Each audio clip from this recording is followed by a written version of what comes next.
Thank you for watching another glorious episode of the N to 1 for Game YouTube channel. We've got Zach on the left. We've got guest Kurt on the right. And what are we doing? We are testing some decks. What do we got, Rob? Well, we have Darkness Ablaze favorite Eternatus, the famous dragon turtle type, whatever the heck he is. VMax, that's going to blow up his bench size and swing for lots of damage.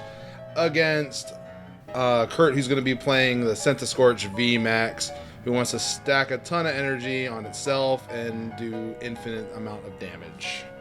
So they are set up, ready to go. I believe Zach is going to be going first, and let's get this thing started with the ceremonial COVID fist bump.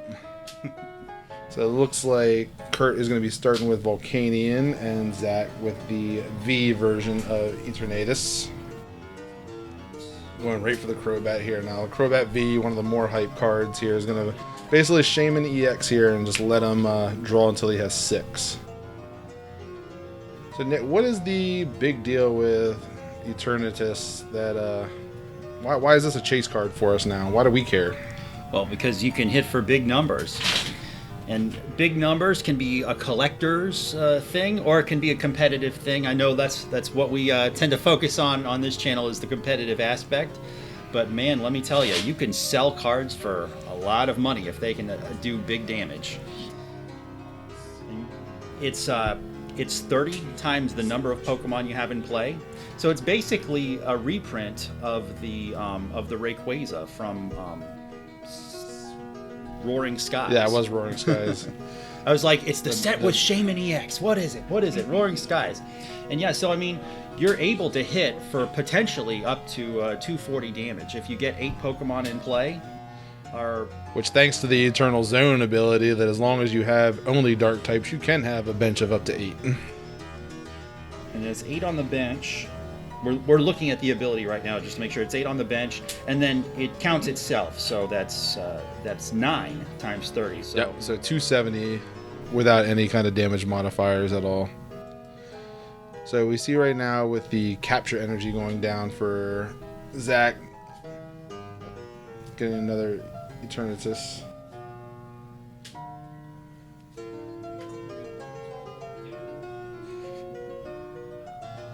Waiting to see here what Kurt's going to do with this energy here. Oh, he pulls out a black market. You're thinking you're going to get 3 prizes, KO and an Eternatus VMax, but whoa, denied. I'm eager to see, we have the deck list here, but I'm eager to see later on what Zach's mindset here is, because you got to imagine Fire decks playing Giant Hearth and other stadiums. Is he really afraid of the knockout this early, or is he looking to maybe discard, just play it just so he doesn't lose it? I'm not really sure.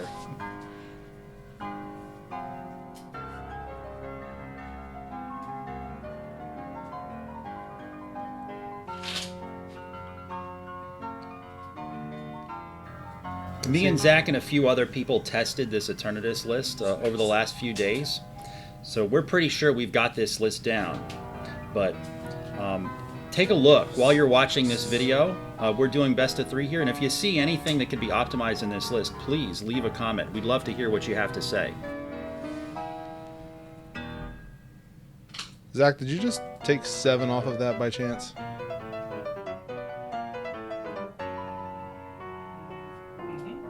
That's what I thought.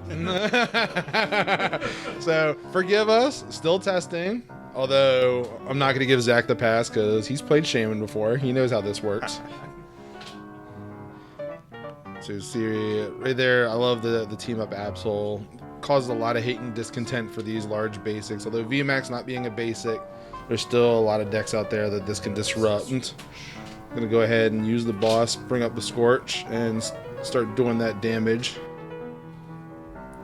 See Zach now Pokecomming back in the Crobat V. He does play 4 of them because, I mean, when you have a bench size of 8, do you really care? Especially when you want the large bench of darks.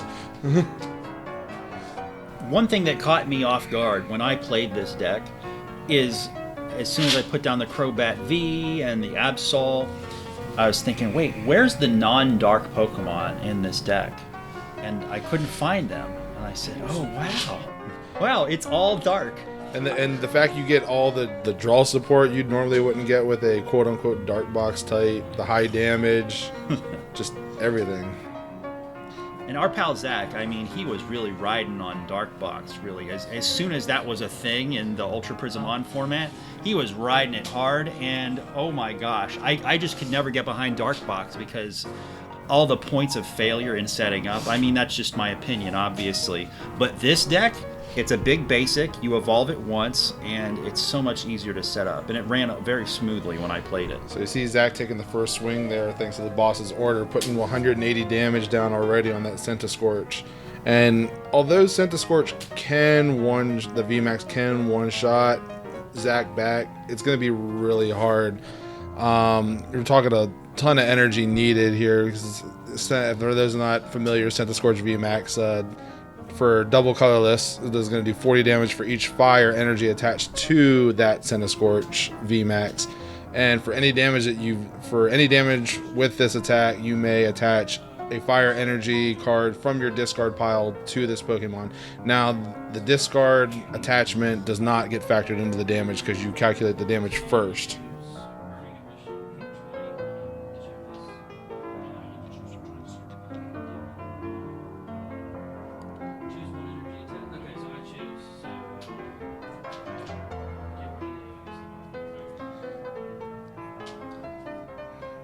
So using the base Centiskorch attack there, doing a little bit of ping damage there and discarding some energy. So we're looking at the card on Bulbapedia. Centiskorch's attack is called GMax Centinferno. They make up words sometimes for attacks. I hope this is the English name of the card of the attack too. Centinferno. Zach is nodding at me. Hooray!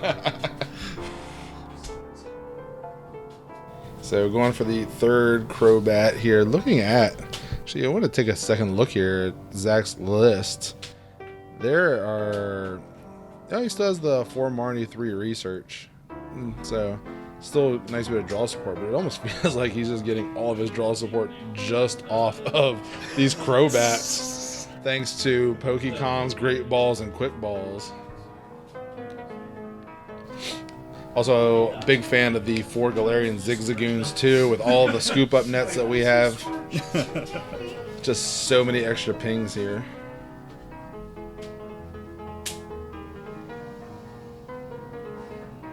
So let's see what Zach's next move is going to be. Throwing down a third Eternatus. Getting 2 off the Crobat.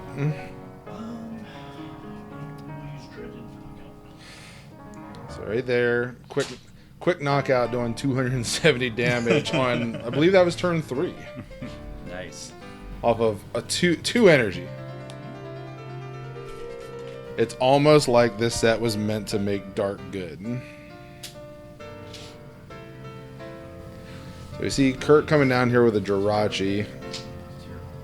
Might need, looks like he's trying to rebuild a hand, down 2 prize cards already. Having a boss's orders at all will really put Zach in a great position here because he's at the point now where unless he gets a VMax, unless Kurt gets a VMax, he's getting one shot. You see fire starter for 1.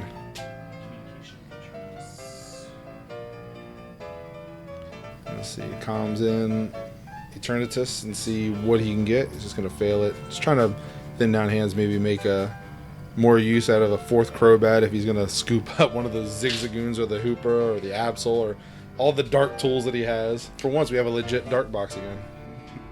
Agreed.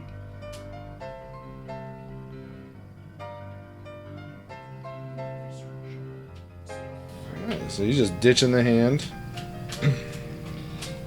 Notice the black market's still in play. Yeah. The Centiskorch deck, not any stadiums, so that's going to be there for a while. Actually, we do have 2. Yeah, we do have 2 Giant Hearths in the list that we're playing right now. But then you also have to worry about is if any of those are prized. So early game, it wouldn't have felt good taking out the Volcanion, but now at least put Zach at 3 prizes, so he's one knockout away now from winning. Right now, I believe Kurt's taking up religion and praying for a better hand. That Centiskorch is on the bench. It is a liability. Especially with the early ping, the pings on it from the Zigzagoon. If he starts picking things up with the scoop up nets, I haven't seen how many Zach has discarded yet, but he's probably only a couple of pings away from one-shotting it. Or at least swinging with one attack, I should say.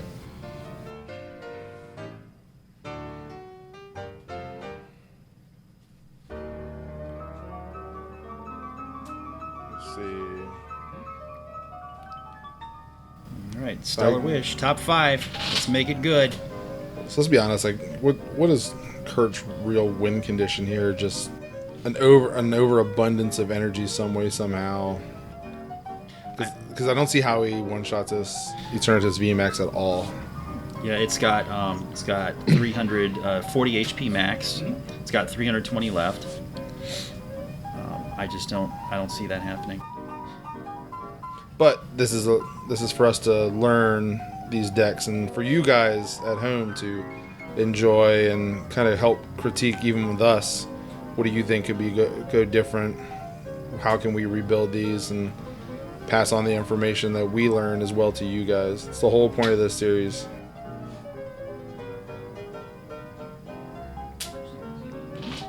So I see a Victini V coming down here. I do like that.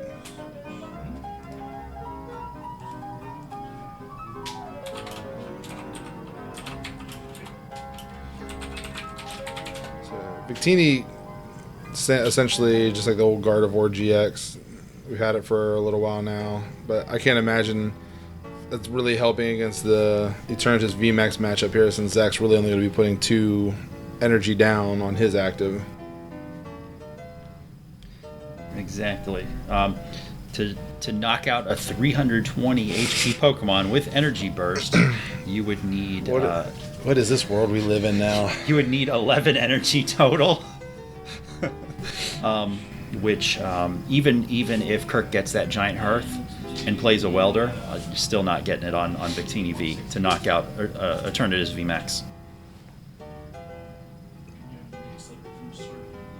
So Kurt's going to swing for 160 into Zach's active Eternatus VMax and attaching an energy from the discard. Again, that energy does not get factored into the damage. It's attached after damage is calculated. Zach throwing a balloon down just to waste it. I really didn't think I'd ever get to see a bench of 8 in standard.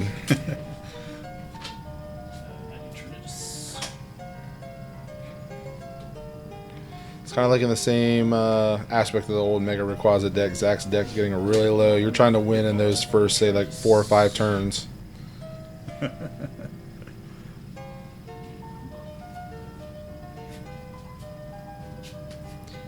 We've got a bench of 8 right now, so it looks like Zach is about to scoop something up here and put down the Hoopa. Or he could just be having fun. Marnie?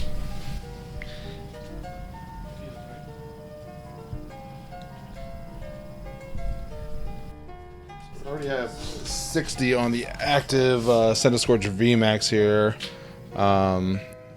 Essentially just needs a single ping, actually. So, yeah, he's going to be swinging for is it 270? Yeah, it's 270. 270 plus 60 would be 330. So Hey, he already has the knockout. I believe he does. Oh, it's 1. Okay, he's got those funky dice. Otherwise we would not be. Well, I thought you were just testing the deck, seeing how it was running.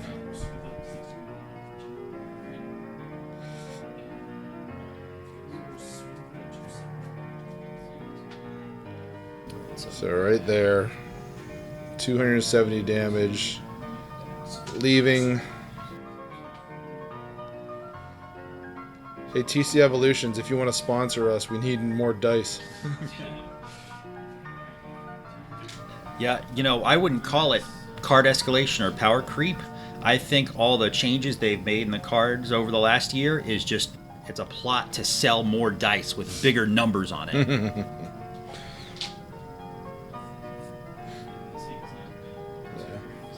So Kurt could get a knockout on the Eternatus VMax but still, he's got this damaged Centiskorch VMax. Zach's going to knock it out eventually. He's got other tech. All right, and Kurt is deciding to move on to game 2. And Zach had the boss in hand, but just putting in perspective too, for Kurt to be able to one-shot that Eternatus, he needs 8 energy on the Centiskorch VMax, which even after, say, double welder, 2 welders and manual attachments are still only at 6. So, we're not saying that Centiskorch VMax is a bad card, but it's kind of looking slightly apparent that Eternatus is for real. Yeah, and you know, Rob, you were just talking to me before we started recording today that a lot of people are just talking about Eternatus on their YouTube channels. Well, we decided to actually do it. Yeah. We want proof. We want to see. And here we go. Seeing is believing. Eternatus is the real deal. It's almost like these sets come out with a focus in mind, right? Exactly. Kurt scooped right before he lost the game, so we're moving on to game 2. And there's still plenty of time. If the next 2 games are as fast as game 1, we could finish 3 full games within the time frame. I look forward to this. If you're Kurt deciding here, do you go first or second? Me personally, I would say go first, because if you know you're going against Eternatus, you know Zach has no real means of swinging on the first turn. Correct. So I wouldn't be too concerned about my bench. Getting benched out, I should say. So I will say that if you have, if you do go second, you do get the Unbroken Bonds Volcanion advantage. That is true. But you can't guarantee that start. And that is the problem. Because we see, looking at the Centiskorch list that we have right now, that we've come up with, let's see, 4, 7, 8, 9, 11, 12. Yeah, there's 16. There's 16 basics. Only 3 of them are Volks. Very low chances of starting the Volk. And I can tell you from playing a whole bunch of Sun and Moon on format matches against Green's Reshizard, dude, all the times people failed to start with Volcanion in their Green's Reshizard's decks, it's going to happen with the newer decks too. So we see Zach here, just like any turbo deck almost, just speeding through. Great Ball, got the Eternatus V, Galarian Zigzagoon for a single ping, Crobat himself into 4, and now quick balling for another Goon. We got the Goon squad. I swear this is not Galarian Obstagoon.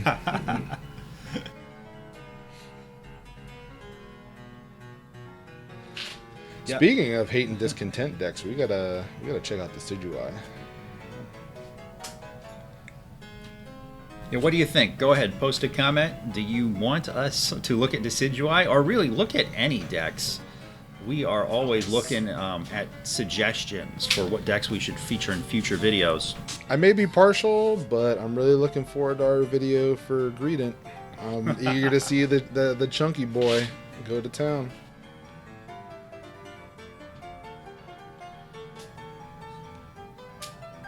Alright, so he sees Zach pass afterwards.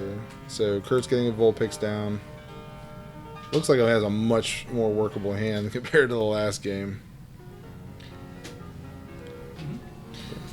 So I could see the advantage of using the Ninetales to bring up a. I mean, if we're in a situation like this where he doesn't have where Zach doesn't have Eternatus VMax active, and you really want to get a KO on it, I could see that.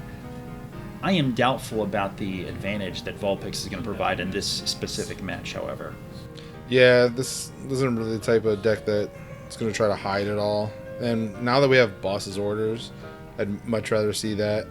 On top of that, too, with the 10 Fire Energy and 2 Crystals, I think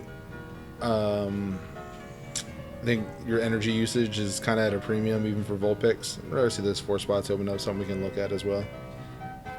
This is why we play these games. Exactly. Always seems good on paper until you actually play it. Tell that to all my League Challenge decks. See a Marnie. I think that's one of the... It's a blessing and a curse, because you kind of got to try to limit Zach's outs to getting those fast hands, those fast large hands, but at the same time, you know Kurt would much rather be using Welder right now.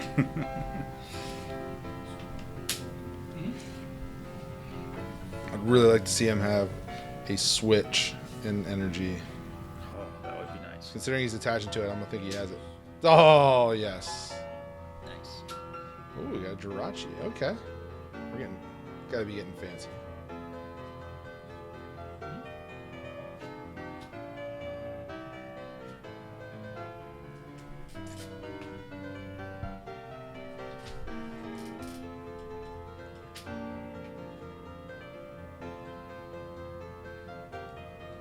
You can tell Kurt has such more manageable options this time around here. Gonna grab himself Professor's Research, not a Welder. He had research and a communication to decide from, and I think that was the right choice. Definitely.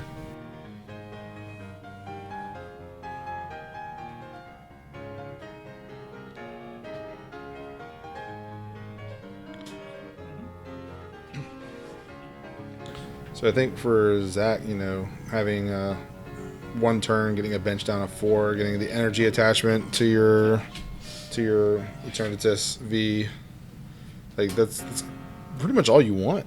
Just start building your bench up. Start building your bench up.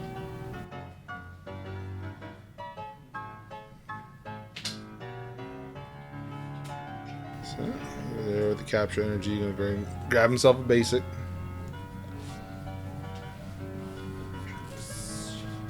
Just glad to see Zach got his backup attacker.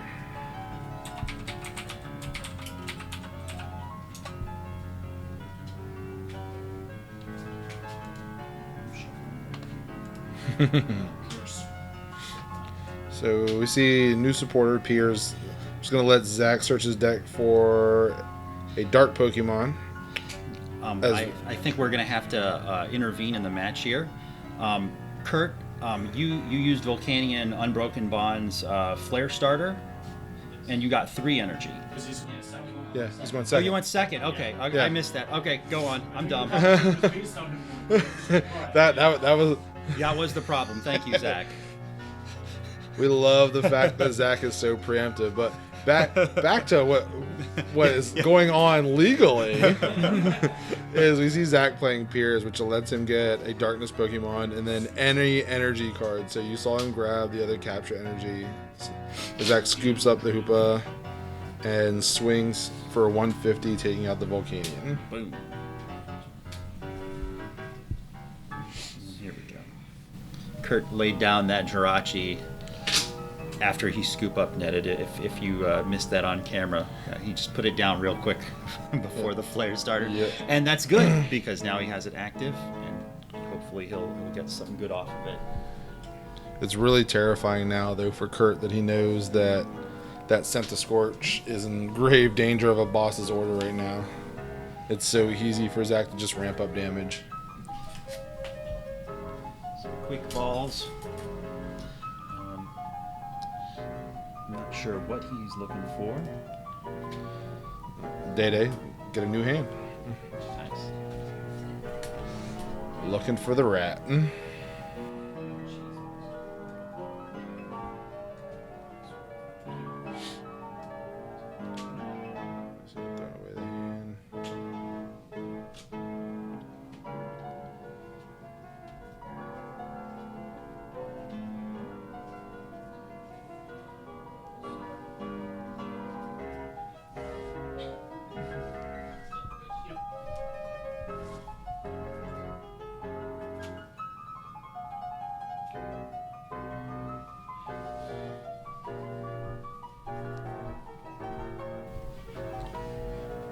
So right now, I mean, maybe it's just me being a little pessimistic, but it almost feels like just everything that Centiskorch is good at when it comes to increasing damage, just Eternatus just does it better and faster. And that may be very well what this video is going to prove. I mean, we're only doing a best of 3, so there's a lot more playtesting and such to be had, but I mean, what's hard about filling your bench? Yeah. When you have capture energy, quick ball, great ball, Pokecoms, everything. Oh yeah, man. Just the support we have for putting stuff on the bench right now. I wish I could like take all that stuff you just said and just go back to like 12, 13 years in the past and just give that format those cards. Oh, things would be so different.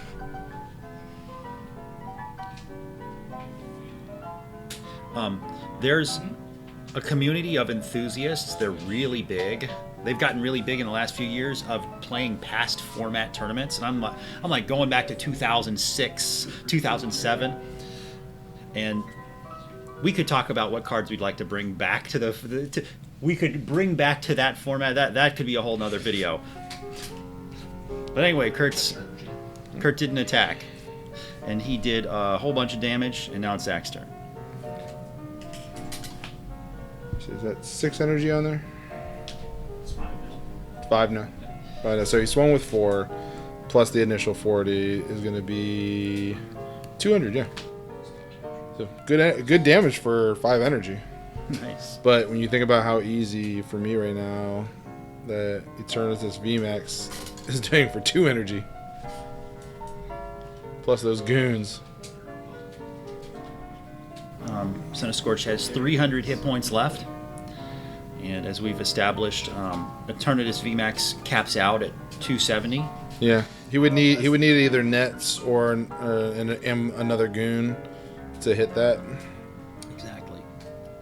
I mean, let's be honest. If he would, it'd be insane, and it'd probably be a match over.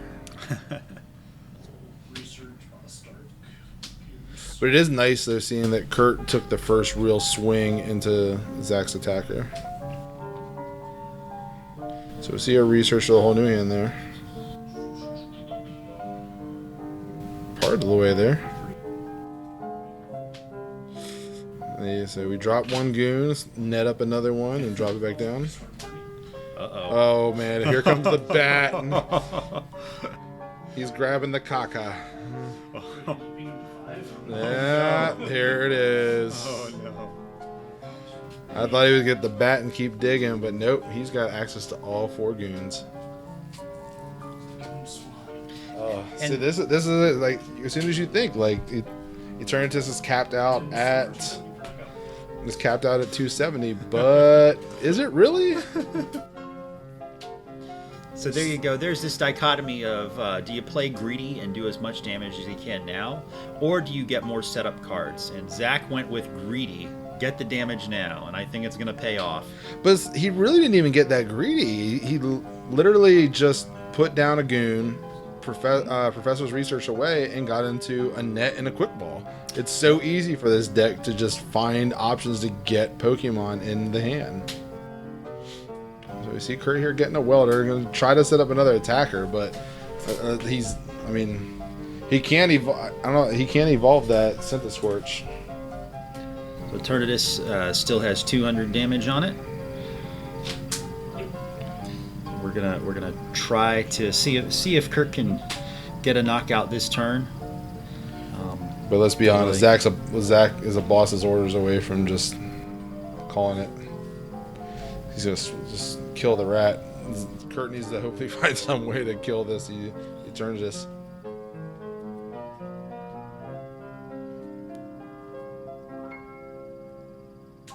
He's gonna welder on the 2 energy he got from the hearth.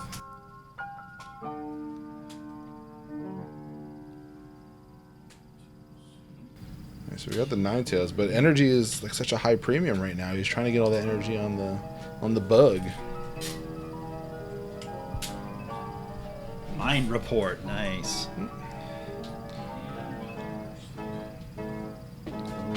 He doesn't have an attack this turn. And there's the boss's orders for game. All right, well, it's almost no question there that Eternatus VMax is pretty powerful. That's not knocking the Centiskorch VMax at all, but we definitely learned a lot watching that deck go. So we hope you enjoyed it. Stay tuned for more in the series. We got a bunch more decks to show off. And until next time, Ariados. goodbye.